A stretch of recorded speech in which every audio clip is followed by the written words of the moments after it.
It's a local government now. We are more person. FM 87.9. We don't do it America, sir. Say no 2 million kura assembly members na oji. Because sa dem a o ye no. Na say dem enu nyina ka 2 million ko je free mo. Me say sa dem 2 million. Sa dem a edem o ya, edem o ye no. Obi ba be DC and obi be MC a. Omo select omo nko for the call. No mo convert. Me pass so no sir. Na party for la hwem ayi say nipa we the assembly for monto de so aba etuwe no ense ahwe o but to be the kura assembly members an ko beto aba a confirm o no I don't know why assembly members dey discount yanye di sero monto aba oh sa mum na tie oh no nya sa na tie e be nya assembly members parliament so bi obeka ya ma make say mi parliament tete ade we no start parliament o but e bi ala aso make wi o tama omo sha se omo ye aye ye obo anmanfo di ni ana no so asame beso kura ho I had last time we beto MMDCEs so abani ACB ene say nkoma abadada eti koma abano na di enti na wo say okwa ko select nipa 5 a nipa 5 oso ji hu di say sa nipa 5 na say o shema yi 3 ubayi o party for ubayi o party for Baba slow we say Sunday man ekosoro. Baby a MPP for bia no. So we o party no NDC ni a. Asa memesna omo confirm wo mala. Na wo bia tum na bi obia no. Obia betima kobi. Ama kro na kesa benya trust e wo nipa ni say first ne de nipa kakra bi de koto ababa wo. Ba we de ye nyina na ye to aba. Okay. Ye nyina na ye to aba ntino no. Oba account for ye.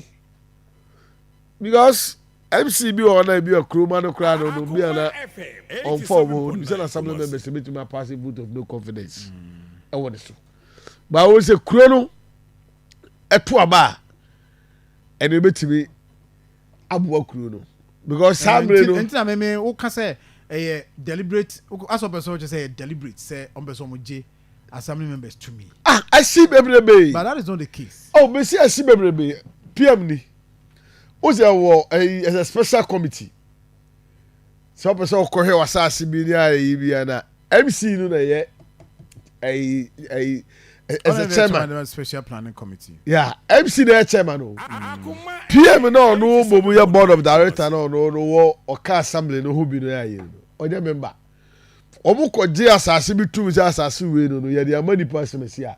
Omo sa report wo assembly bi mo.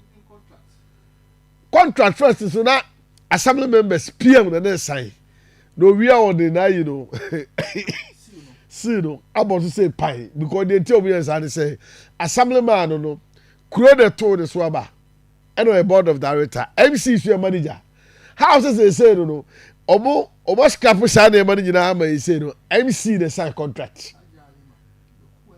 what I say it na be everything make us I don't know bia ba na what to be and then Sabeka is a local government there. So first they say no say a gradual process. Say WTT right say no. PM ni first assembly who person frame meeting and also a catch us say say MC say on catch coordinating that na dem be discuss no from na PM ni timi on one catch timi frame meeting. Say we na assembly no ye ba be discuss.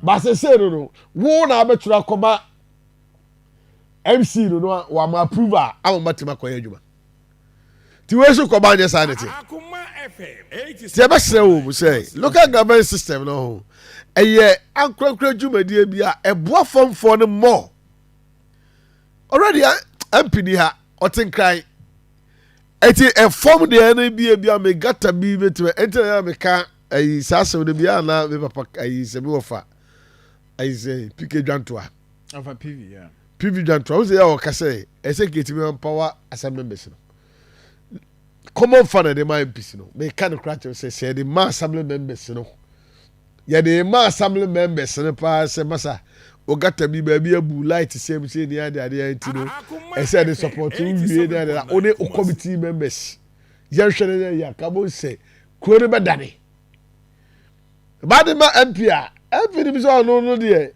ye ton kan e ko good dey me do politics e do time be politics a honorable member we know anasa assemblyman we know on permission nti kade no kure bia member ni bi no sa de maybe a coordinator bi kura no say be person we be assemblyman no the enkane na kay local government ye assembly ni dia no sa de amani pan say onyina on from a contest okay eti be stress sa na ma we nyina de person bia ye wipe ni free ho dia ye be stress say just open so this is it mama yen can the same this is committee no asemo mo kan first one which district should elect their DCs in fact committee ni adwuma ni wie no committee no kratom try to come aban and say after the omaye nyina no omunu say there should be districts in be existing ones in be yenye no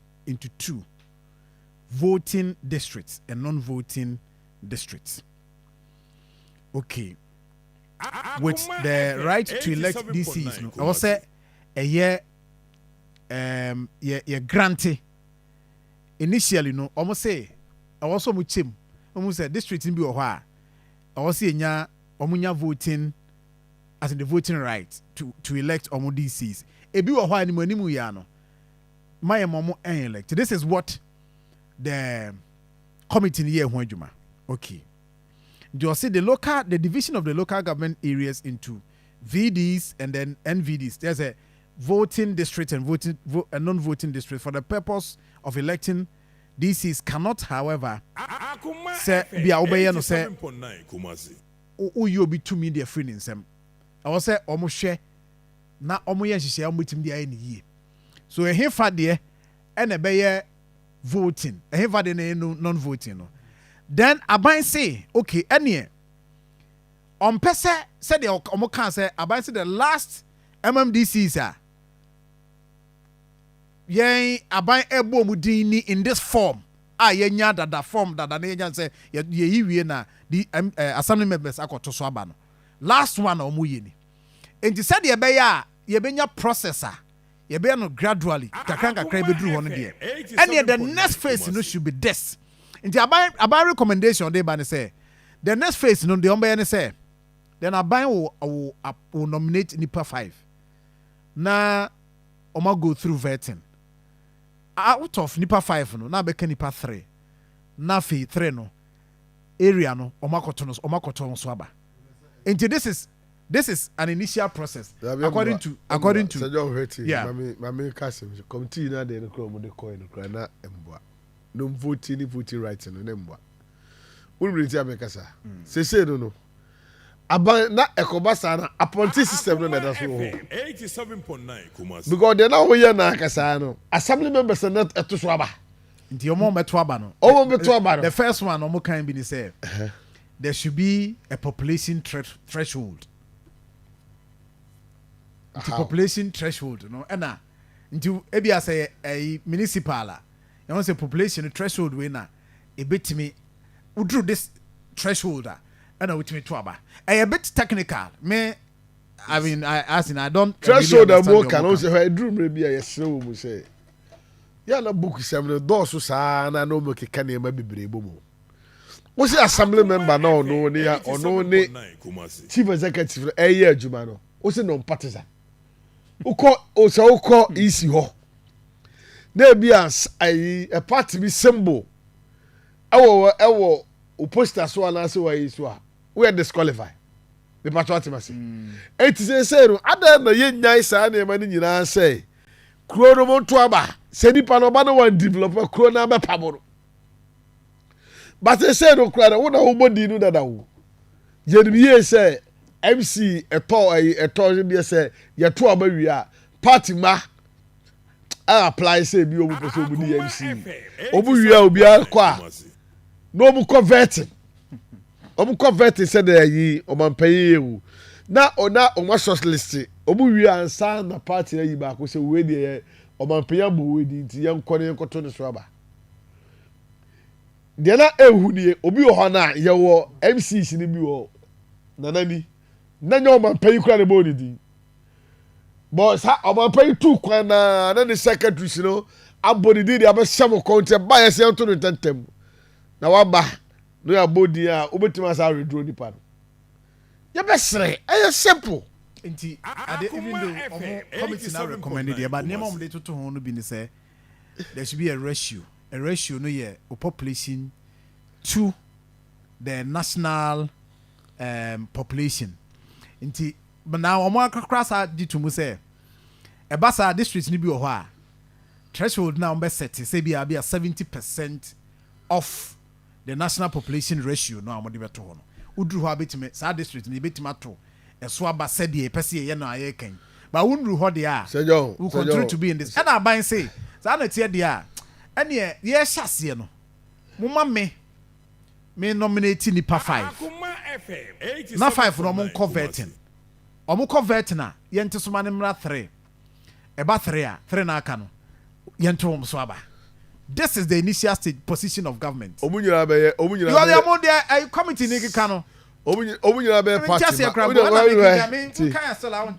Just a ratio to the national population.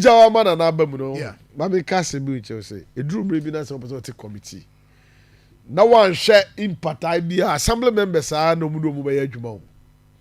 But we just say I don't protect the assembly members. That be yeah because I won't say it's a local government. But what tell me as well make a uti.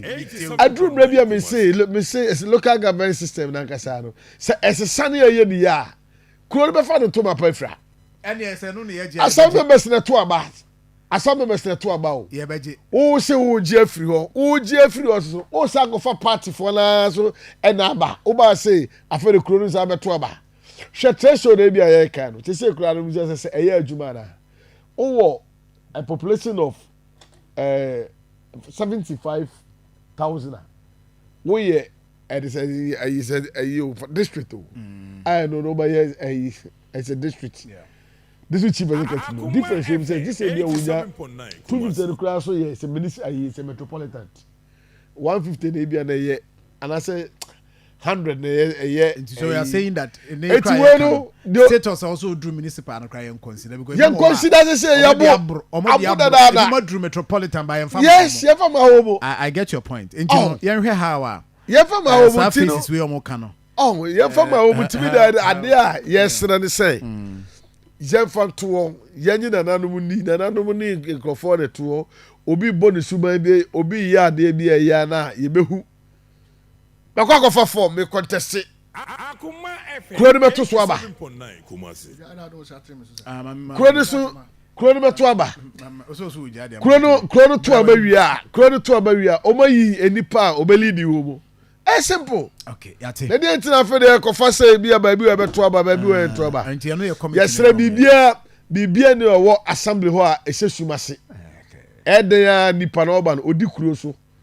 Masa ban be fa bibia dey still ano. Abekwa akoye dada na. Ah me da say. Nana. So John. Ti say ye wo voting district and non-voting districts. Enti no. Proposal no